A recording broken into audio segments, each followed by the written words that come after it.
Educa TV apresenta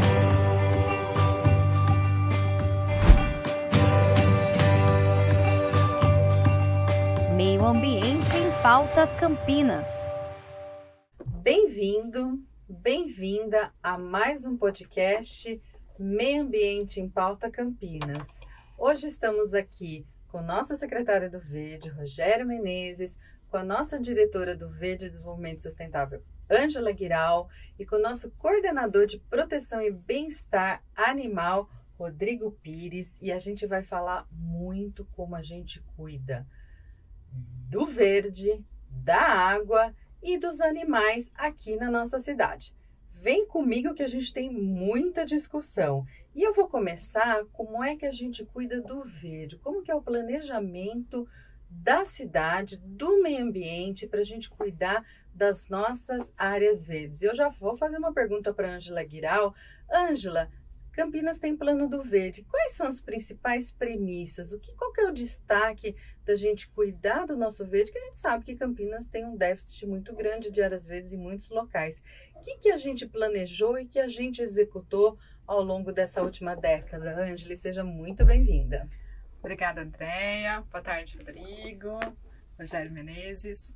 Andréia, em 2016... a gente olhou para o nosso território, identificou quais são as nossas áreas verdes, e aí a gente fez um recorte que é bem interessante, que foi justamente olhar qual que é a função predominante dessas áreas. Se são áreas de um uso mais social, como os nossos parques e bosques públicos, ou se ele tinha um viés mais de proteção da nossa biodiversidade, um lugar de habitat ali para a nossa fauna. O Rodrigo vai falar depois um pouco também sobre isso.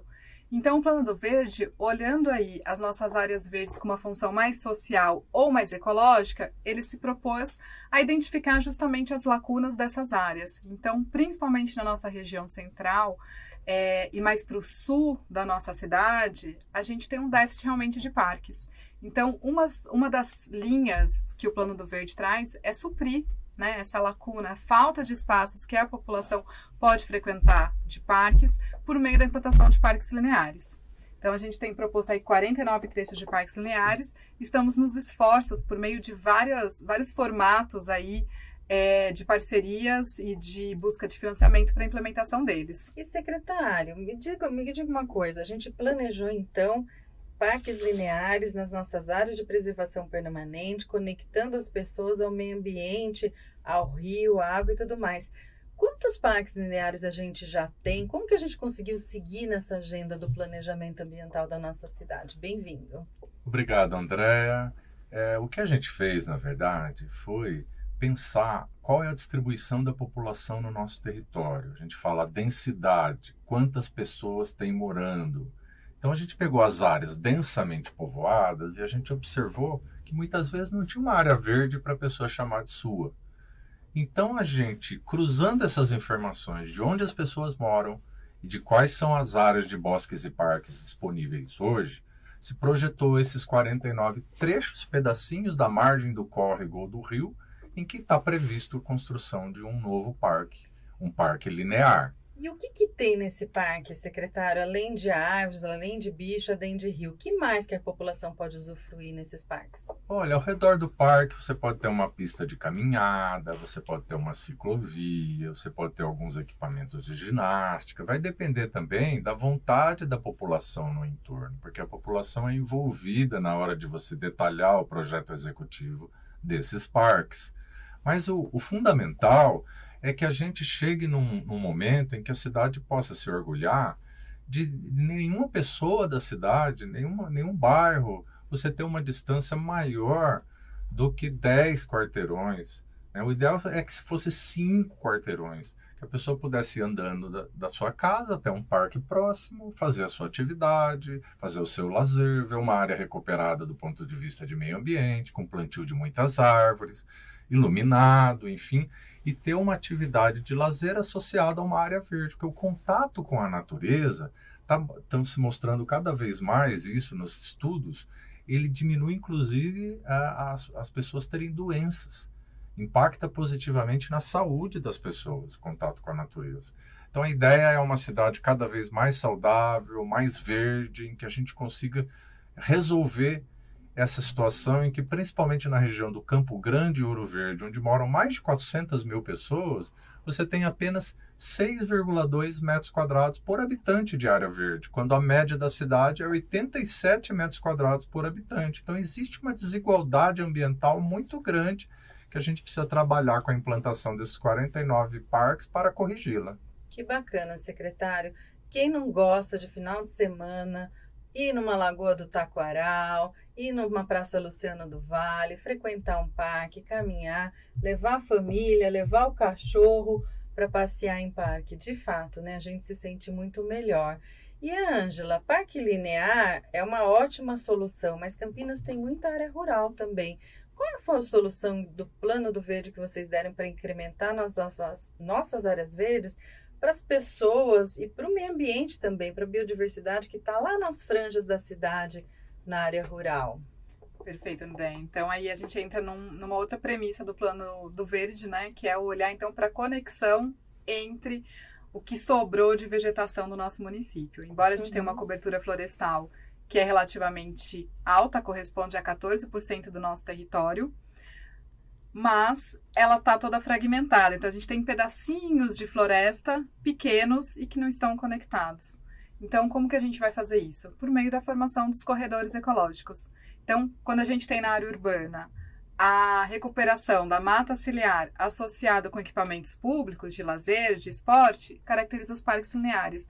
Já na área rural, a gente tem só a formação e recuperação da nossa mata ciliar, com proteção e ligando esses fragmentos. Então, a gente também está protegendo as águas e trazendo um espaço ali de passagem, né, para os animais da fauna silvestre, principalmente. E aproveitando que o Rodrigo aqui da Fauna está com a gente, secretário, me explica uma coisa, depois o Rodrigo vai me falar como é que funciona também na prática. Como é que os bichos caminham aí por essas florestas, são tudo fragmentadas? Como é que eles se locomovem no município? As capivaras? Que bicho mais, Rodrigo, que está por aqui? A onça? Onça, cachorro do mato, tatu. Como é que essa fauna toda usufrui e se conecta, secretário? Olha, primeiro que aconteceu ao longo da nossa história, que não se trata de pôr culpa em ninguém, nós estamos falando de 250 anos de história, né? A gente foi derrubando as matas nas margens dos córregos e rios e os animais foram perdendo seus corredores naturais. Isso é um problema porque isso aumenta a exposição e o contato direto da fauna silvestre com as pessoas. Todo mundo viu o que aconteceu com a Covid-19. Eu costumo perguntar, por que é Covid-19? É uma numeração, né? E o que a gente observa é que você tem muitos tipos de Covid. Só em morcegos já foram catalogados 199 tipos de Covid. Meu Deus. Então, quanto mais desorganizada tiver a vida dos animais, porque a casa deles, que é o meio ambiente, não está recuperado, não está preservado, mas eles vão interagir com as pessoas. Isso em desfavor da gente, porque podem trazer vírus e outros causadores de doenças que estão circulando na população dos animais. Outro dia, né, Rodrigo, tinha uma onça no hospital. Eu fiquei abismado. Lá no hospital foi observada uma onça. Isso. Bom, obrigado pela oportunidade. A gente tem hoje em Campinas, os corredores ecológicos, eles são uma solução aí para um problema que Campinas, como uma cidade do porte que tem, enfrenta, que é promover a ligação desses fragmentos de uma forma segura para o animal também. Toda vez que a gente recompõe um corredor ecológico que liga esses fragmentos, esses pequenos pedaços de floresta, a gente traz junto a fauna. Isso possibilita que essa fauna tenha um acesso seguro de um fragmento para o outro, possa circular pela região de uma forma segura para ela e para a gente também, e também favorece que a gente atraia também animais que são importantíssimos para a manutenção dos serviços ecológicos. Então, a gente pode fazer corredores que têm uma motivação maior para atrair, por exemplo, polinizadores, que também compõem aí um grupo de animais muito importantes.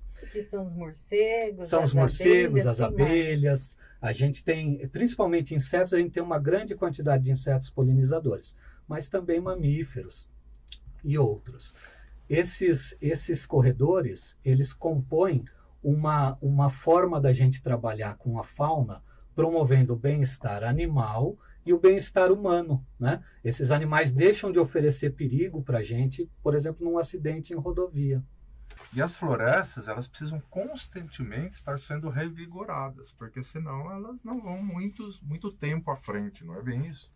Eles auxiliam aí na regeneração dessas florestas. Então, é um apoiando o outro para o sucesso desses projetos que são as formações dos corredores ecológicos, né? E quando o Rodrigo falou de regenerar, significa, né, replantar a vegetação no entorno do rio e do córrego, né? Sim, Deixar a natureza acontecer, né, Rodrigo? Exatamente. Tudo está interligado na natureza.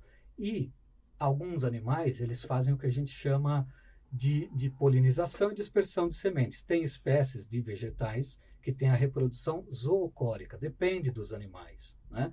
Então, quando a gente traz os corredores ecológicos, esses animais voltam a circular na região.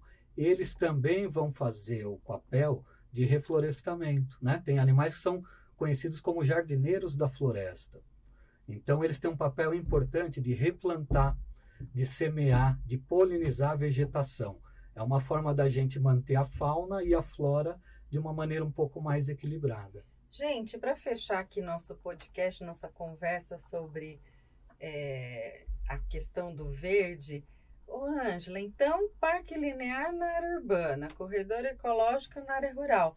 Dá um exemplo de um parque linear, né, que deu certo, que é sucesso aqui, que as pessoas frequentam, e dá um exemplo para a gente de um corredor ecológico implantado aqui em Campinas. Até para quem está nos ouvindo, quem sabe localiza e não visita, e não vê aí um saruê, onça ninguém quer ver, né, mas um saruê, um gato do mato. Dá um exemplo para a gente, então, desses dois instrumentos aí que são super importantes para Campinas. Então, como um exemplo de parque linear, na Vila Industrial, a gente tem o Parque Linear do Pissarrão Trecho 3, que foi feito, né, construído aí no âmbito de um novo loteamento. Então, é uma área que foi totalmente recuperada. Então, a gente tem ali a mata ciliar replantada, revegetada, está num processo de restauração mesmo, e aí a gente também tem os equipamentos públicos de lazer, de esporte que a população do entorno pode usufruir. Então, acho que esse é um exemplo aí de parque. No coração de Campinas, né? No Porque coração. Vila Industrial é um dos bairros mais antigos de Campinas. E num dos principais cursos d'água da nossa cidade, que é o Pissarrão, né? E aí, como corredor ecológico, a gente tem feito esforços aí, né? Então, a gente tem vários trechos de corredores em plantios, mas acho que um exemplo é principalmente próximo da Mata de Santa Genebra. A gente já falou dela em outros podcasts, mas é uma das áreas mais importantes do ponto de vista de proteção da biodiversidade na nossa cidade, na ligação ali com o Ribeirão das Pedras. Ah, então conecta a mata ao Ribeirão das Pedras, que nasce Barão lá na Geraldo. Lagoa do Taquaral e vai até o Rio Atibaia, não é Então, isso? a gente ali já tem um trechinho que está em processo também de recuperação, tem sinalização de placas lá, e aí tem uma medida super importante também, porque o corredor não é só plantio, né? Então, a gente também, pensando até o Rodrigo colocou aqui da questão segura de trânsito desses animais, em alguns momentos a gente tem que travessia aí de rodovias, de estradas, então uma medida que conecta, né, o plantio são as passagens de fauna, que justamente está sendo feita uma na rodovia Zeferino Vaz, conectando preenchendo aí um pedacinho desse corredor ecológico. Gente, visitem os vídeos que está no site da Prefeitura de Campinas, que está no nosso Instagram, que está no Facebook, que são a fauna passando por esses corredores, sejam aéreos, sejam subterrâneos. Vale muito a pena vocês verem. Tem até uns bichinhos lá rebolando, né, Rodrigo? Enquanto passa lá na passagem de fauna. É muito bonitinho. Como é bom a gente saber o que acontece para a gente poder ajudar. Nós que somos agentes públicos, nós que estamos aqui trabalhando intensivamente para tratar de todas as questões ambientais de Campinas. E é sempre bom esclarecer. E a gente faz isso aqui nesse podcast, que é o Meio Ambiente em Pauta Campinas. Muito bom estar com vocês. Até o próximo podcast.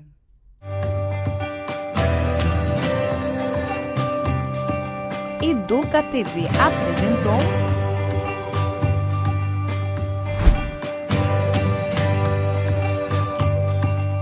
Meio Ambiente em Pauta Campinas. Prefeitura de Campinas, Secretaria de Educação, Produtora Rio Brasil Digital. Educa TV Campinas, um mundo de conhecimento para você.